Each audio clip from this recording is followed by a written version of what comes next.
When we saw the script for the first time, we just thought it was insane and probably not possible. No, the brief was a simple one. We needed a third film to follow on from Balls and Paint that celebrates colour in a simple, iconic and emotional way that truly is like no other. We decided on this vehicle, which is Play-Doh or animation, and we said, okay, let's go and do it in the street and see how colorful, how big, how playful it can be. And we didn't do it in a rational way. We just followed our hearts and say, okay, this could be good, and then this could be like that, and it's a little bit like a dream, you know.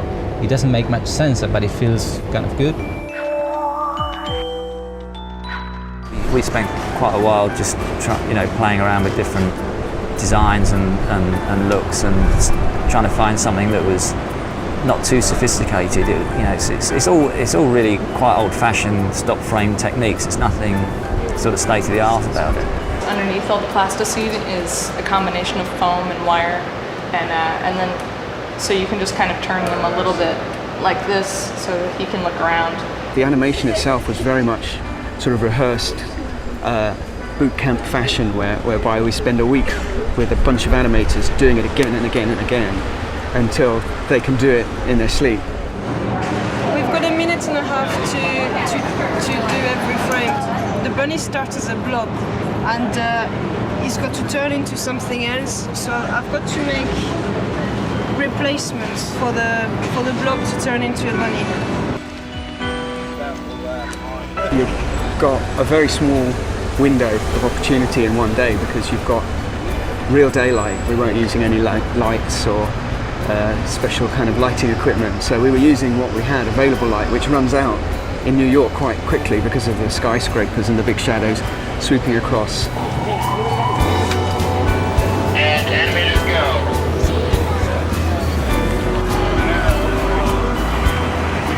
You take a rabbit, say rabbit number 3 out of the sequence, and it's replaced by rabbit number 4 in the sequence.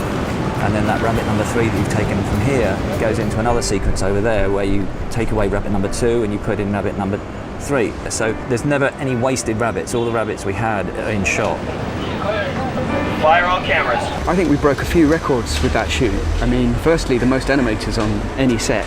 We also had 200 odd puppets to deal with in one shot.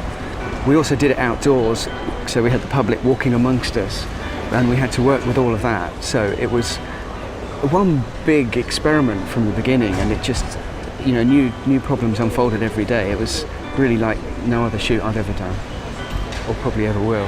This is the biggest bunny show New York has seen since last week. So some of them will go from purple to blue, others will go from purple to red, and then red to green, and the ones which are on blue will go to green. Then it gets a little bit, well, it doesn't get more complicated, but so it's all about you'll be given a colour to get to and how many frames you've got to do it in. What we got in the mail was we got that little bunny up there, the green thing, and we were told to make it 30 feet tall. It's quite a talented bunch we got here, and they're all crazy enough to figure out, we could pull it off in the time allotted. I guess there's a level of expectation to do stuff that has never been done before on a scale that is particularly large. So you look at it and you think, how on earth are we going to get that done?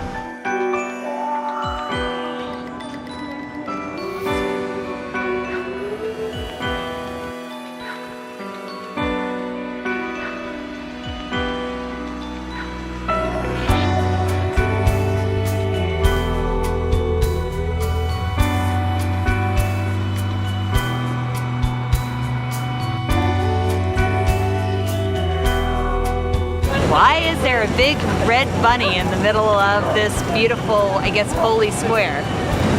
He's so cool. I like him. I think that thing is mad hot. Because it's mad big, I want to touch it. This piece of paper comes blowing across the closet and stops at our feet.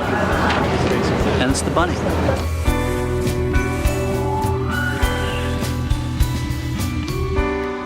No, it's a mad shoot. I think it's probably the most technically difficult job I've ever done.